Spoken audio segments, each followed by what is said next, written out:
వీళ్ళది ఎట్లా ఉందన్న అంటే నేను జియో 46 బాధితున్నే.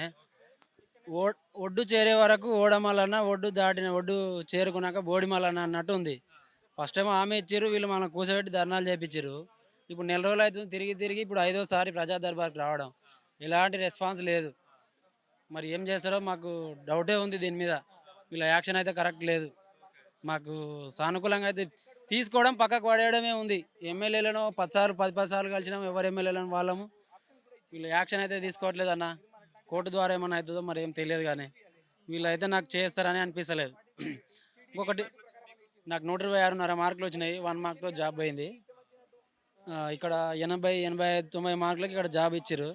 నాకు వచ్చిన మార్కులో సగం మార్కులు వచ్చిన వాళ్ళకి ఇక్కడ జాబ్ ఉంది. నాకు ఈవెంట్స్‌లో 80 మార్కులు వచ్చినాయి. 2 కలిపి 80 వచ్చినోడికి ఇక్కడ జాబ్ ఉంది. మరి వాడు సర్వీస్ బెస్ట్ చేస్తాడా, నేను ఇస్తానా అర్థం చేసుకోవాలి. టీఎస్ఎస్పీ అంటేనే ఫిజికల్‌గా ఫిట్ ఉండాలి. ఫిజికల్‌గా ఫిట్ లేని వాడిని ఇంతలా బుర్రను తీసుకొని ఇక్కడ జాబ్ పెట్టుకొని పోలీసు ఉద్యోగం అంటే పక్కోనికి గర్వించేటట్టు ఉండాలి. మనం డ్యూటీ చేస్తే డ్రెస్ గర్వపడాలి. ఆ విధంగా సర్వీస్ చేయాలి.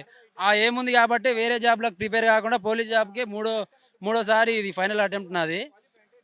ఇంత కష్టపడి ఇన్ని మార్కులు తెచ్చుకున్నా కూడా ఈ జీవో తెచ్చిన విషయం మాకు చెప్పకుండా మమ్మల్ని లాస్ చేసింది బీఆర్ఎస్ ప్రభుత్వం. అందుకే ఆ ప్రభుత్వాన్ని బొందబెట్టినాం. వీళ్ళని గెలిపిస్తే వీళ్ళు ఇంకా జాప్యం చేస్తారు.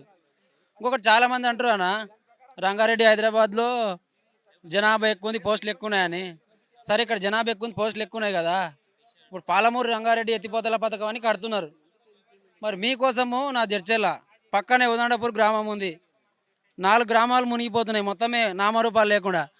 మీకోసం మా ఊర్లు త్యాగం చేయాలి, మా పొలాలు త్యాగం చేయాలి, మా ఇల్లు త్యాగం చేయాలి.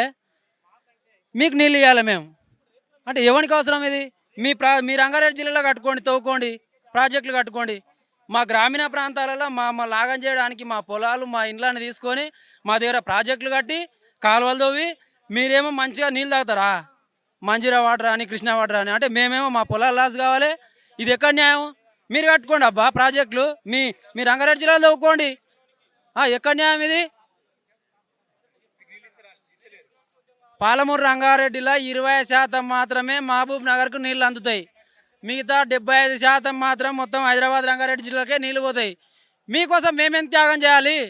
వాటరు, మా పొలాలు, మా జాగాలు, మా గుర్తులు నామరూపాలు లేకుండా పోతున్నాయి. మా పూర్వీకుల సమాధులు కానీ, మా గుళ్ళు గోపురాలు అన్నీ పోతున్నాయి. మీకోసం మాకేం అవసరము? త్యాగం చేయడానికి మా పొలాలు. మా చిన్ని వాళ్ళ 10 ఎకరాల పొలం పోయింది ఉదండపూర్ ప్రాజెక్టులో. వాళ్ళ ఊరు పోతుంది మొత్తమే. మరి ఏమి ఇచ్చినావు? మా జడ్చర్ల, మా మహబూబ్ నగర్ జిల్లాలో ఒట్టెము, ఏదుల, ఇవి ఉదండపూర్ రిజర్వాయరు, ఇవన్నీ 3-4 ప్రాజెక్టులు ఉన్నాయి. ఈ 3-4 ప్రాజెక్టులలో దాదాపు 100 ఊర్లు, 50-60 ఊర్లు పోతున్నాయి. మరి మా మహబూబ్నగర్ జిల్లాకి ఏం రిజర్వేషన్ ఇచ్చినావు నువ్వు? అంటే ఇప్పుడు మహబూబ్నగర్ జిల్లా గురించే కాదు నేను కొట్లాడేది, గ్రామీణ ప్రాంత జిల్లాల అన్ని గురించి. కాకపోతే ఇక్కడ మాకు అన్యాయం జరిగింది. మరి మీ జిల్లా కోసం మేము ఇక్కడ త్యాగం చేస్తున్నాం. మరి మన హైదరాబాద్ రంగారెడ్డి కోసము గ్రామీణ ప్రాంత జిల్లాలు త్యాగం చేస్తున్నారు అని చెప్పి మాకు ఇక్కడ రిజర్వేషన్ ఎందుకు ఇస్తలేవు? మేము నాన్ లోకలా? మేము పక్క రాష్ట్రం నుంచి వచ్చినాం ఆడికి? ఇదే ఎక్కడ న్యాయం?